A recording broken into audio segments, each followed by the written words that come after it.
साथ शिवम। इस वक्त हम मौजूद हैं पटना एयरपोर्ट पे और 71 दिनों के बाद आज पप्पू यादव पटना पहुंचे हैं और उन्होंने पटना पहुंचते ही सरकार, सत्ता पक्ष और विपक्ष को घेरने का काम किया है। उन्होंने साफ तौर पे आरोप लगाया है कि सरकार लॉकडाउन में क्या कर रही थी मजदूरों के लिए, और उनका क्या कुछ कहना है ज़रा आप भी सुने। पटना में कोई जस्टिस हुआ है? नहीं, अपने घर की बात। जो हालात हैं, अब इस मुख्यमंत्री को हेमंत सोरेन और ममता बनर्जी से सीखना चाहिए। कोई न्याय हुई? मजदूरों के साथ जो ज्यादती हुआ, जितना जुल्म किया गया, और छात्रों के साथ जो जुल्म किए, इन लोगों ने जो हालात बिहार का बना के रखा 30 सालों में, 40 सालों में। और नीतीश बाबू के बारे में तो मुझे समझ में नहीं आता है। आज मुझको लगता है कि 71 दिन हमें हुआ दिल्ली के चौराहे पर, यूपी और बॉर्डर पे 12,000 अकाउंट्स में इंडिविजुअल स्तर पर मैंने पेमेंट डाले और 30,000 लोगों के हाथ में पेमेंट मैंने दिया। 4 लाख से ऊपर घरों तक मैंने किट्स पहुंचाए।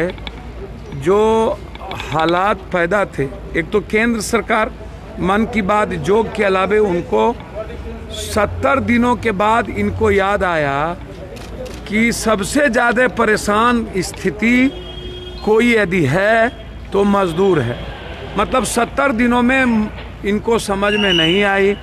सुशासन बाबू को 70 दिनों में बिहार और बिहारी की समझ नहीं आई। क्वारंटाइन की स्थिति इतनी बुरी है कि आप बता नहीं सकते क्वारंटाइन में कितने मौत हो गए, रेलवे में कितनी मौतें हो गई। रेलवे तो मौत का सौदागर बन गया। एक तरफ कोरोना वायरस के नाम पर इन लोगों ने इंस्पेक्टर राज कायम कर दिया। प्रधानमंत्री ने मुख्यमंत्री को कहा, मुख्यमंत्री ने डीएम को कहा, डीएम ने एसडीएम को कहा, एसडीएम ने थानेदार को कह दिया, और उसके बाद डेमोक्रेसी को आप समाप्त कर दिए। आप आवाज अधिकार भी छीन लिया आपने अधिकार। मतलब मजदूर क्रांति ना करे, मजदूर आवाज ना उठाए, उसके लिए लॉकडाउन। अरे यार, जब तुम्हारा पैसा खजाना खत्म हो गया और जब तुम्हारे पदाधिकारी को पैसा देने के लिए नहीं बचा तो अनलॉकडाउन 1 शुरू हो गया।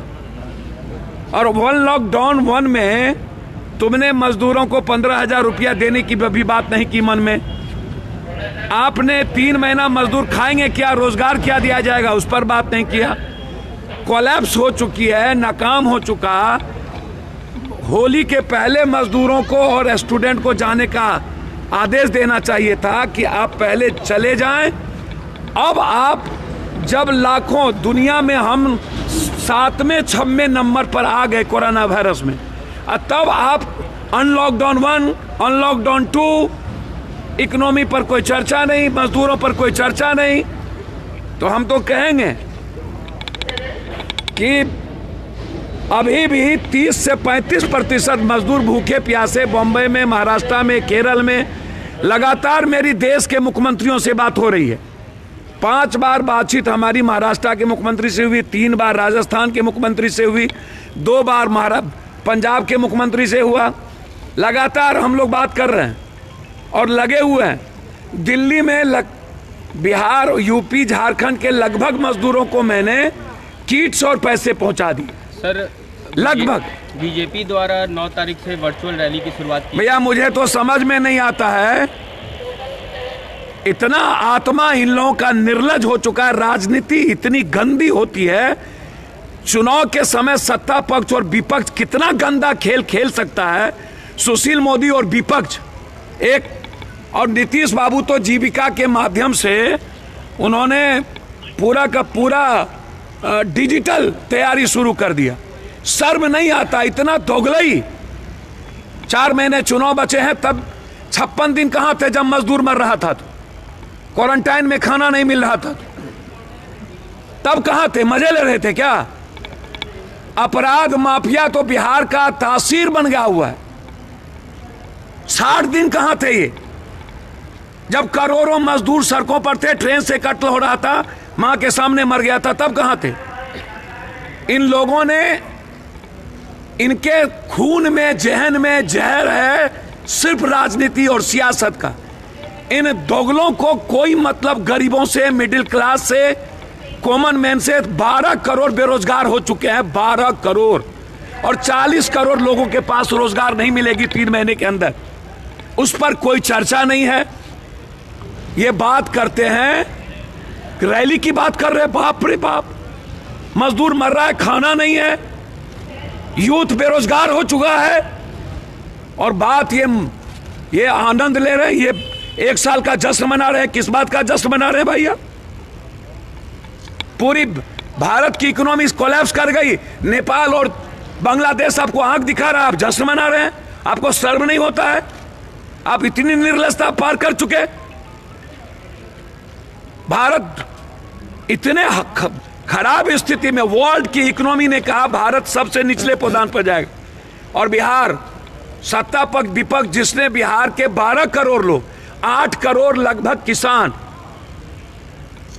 और 1 करोड़ से 1.25 करोड़ से लगभग ऊपर मजदूर की हालात खराब करने वाले ये जहर, ये जुल्म और जालिम की बेइंतहा पार कर दी। और बड़े मियाँ तो बड़े मियाँ, छोटे मियाँ सुभान अल्लाह, उन्होंने मजदूरों का कानून और अधिकार छीना, श्रमिक का। तो ये सुशासन बाबू, लोहिया कर्पूरी के चेले, ये कौन सा चेला है जयप्रकाश का मैं नहीं जानता, इन्होंने श्रमिक कानून को सबसे पहले 12 घंटा कर दिया। इनके बाप का है क्या मजदूर? इन लोगों का कितनी लाठी और गोली चली है मजदूरों पर, मैंने आंख से देखे।